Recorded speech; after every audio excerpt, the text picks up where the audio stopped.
যেগুলো আমাদের শহরে বা আন্তঃজেলা গাড়িগুলো চলে, এইগুলো তো মনে হয় 1 ঘন্টা 2 ঘন্টা চলে, তারপরে একটা রেস্ট পায়, তারপর আবার চলে।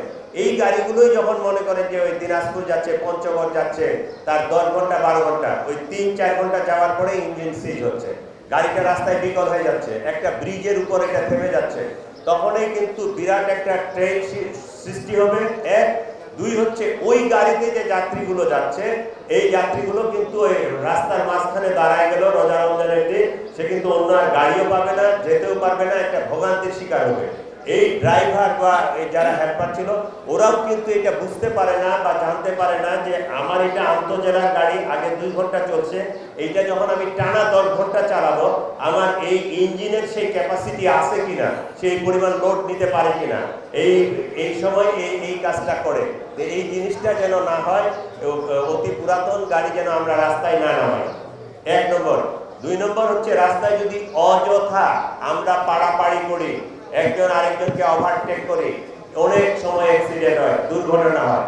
বিগত দিনের যে স্ট্যাটিস্টিক্স এবং এগুলো পেপার পত্রিকা সহ বিভিন্ন মিডিয়াতে আসবে, দেখবেন যে এইবার ঈদ যাত্রায় এতজন নিহত হয়েছে, এইবার ঈদ যাত্রায় এতজন দুর্ঘটনা কবলিত হয়েছে, এইবার ঈদ যাত্রায় এতটি দুর্ঘটনা সংঘটিত হয়েছে। আমরা এটা চাই?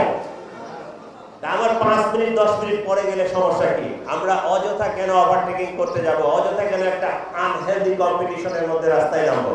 এতে তো আমার একটা সম্পদ ক্ষতিগ্রস্ত হলে এটা আমি ফিরাই আনতে পারি, কিন্তু একটা মানুষের জীবন চলে গেলে, আপনারা দেখবেন যে অনেক ফ্যামিলিতে একজন কর্মক্ষম মানুষ, তার উপরে তার বাচ্চা, তার ফ্যামিলি, তার বাবা মা নির্ভর করে, এরকম একটা লোক দুর্ঘটনা কবলিত হয়ে গেলে, আল্লাহ না করুক মারা গেলে, ওই ফ্যামিলিটাই পুরো সাফার করে, এবং এই সাফারটা দীর্ঘদিনের। এবং এই কথাটা আমরা শুনি বা বলি যে অন্যান্য ভুলের ক্ষমা আছে, একমাত্র ভুল যেটা অ্যাক্সিডেন্ট, সেই ভুলের কোনো ক্ষমা নাই। অন দ্য স্পটে এটার একটা ক্যাজুয়ালিটি হয়ে যায়। আমরা এটা চাই না, তাহলে আমরা এই কাজগুলো করব না। মানুষের সাথে সৎ ব্যবহার করা, ভালো ব্যবহার করা, ভালো একটা উপদেশ দেওয়া, এইটা আপনার সাদগায়ে জানেন। তাহলে আমার যারা যাত্রী, ওরা আমার ক্লায়েন্ট, রাইট?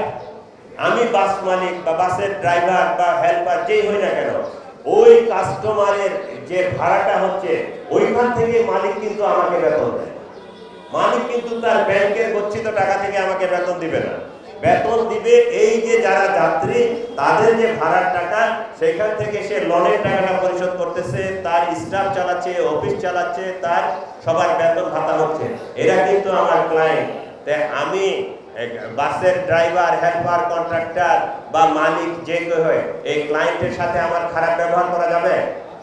তাহলে আমরা অবশ্যই মানুষের সাথে, আর এইটা নাই হোক, এজ এ হিউম্যান বিং, মানুষের সাথে সৎ ব্যবহার করবে, ভালো ব্যবহার করবে, ভালো আচরণ করবে, এটাই সকলের কাছে কাম্য।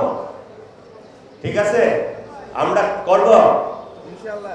এই আওয়াজ নাই, দেখছেন? ভালো কথা ভালো লাগে না, করব আমরা প্রতিশ্রুতি দিলাম, আমরা মানুষের সাথে খারাপ আচরণ করব না। ঠিক আছে? মানুষের সাথে ভালো আচরণ করব। অযথা আমরা কারো বেড পটলা নিয়ে টানাটানি করব না, এই বাসে ওই বাসে টানাটানি করব না, অযথাই মানুষকে আমরা হয়রানি করব না। সর্বশেষ আমি আর বক্তব্য দিতে চাই না, টার্মিনালে আসে বা রাস্তাঘাটে কেউ যেন অযথা হয়রানি না হয়। মলম পার্টি, ছিনতাই পার্টি, ওই ব্যাগ টানা পার্টি, অনেক সময় মোবাইল চোর টোর থাকে, এইগুলো যে টার্মিনালে ঘোরাফেরা করে, যারা সবসময় এখানে থাকেন, আপনারা চিনেন, জানেন, আপনারা আমাদেরকে হেল্প করবেন, নাম টাম দিবেন, আমাদের সাহায্য নেবেন। পুলিশ সর্বদা আপনার পাশে আছে। আমরা একটা নিরাপদ এবং নির্বিচ্ছিন্ন এই ঈদ যাত্রাটা করার জন্য বদ্ধপরিকর। আপনারা আমাদের সাথে কাজ করবেন, আমরা আপনাদের সাথে কাজ করব। আমরা মিলেমিশে প্রত্যেকেই সুন্দরভাবে যদি কাজটা করি, আন্তরিক হই, আমরা যদি সকলেই যার যার অবস্থান থেকে দায়িত্বশীল ভূমিকা পালন করি, অবশ্যই আমরা ঈদ যাত্রাটা সুন্দর করতে পারবো।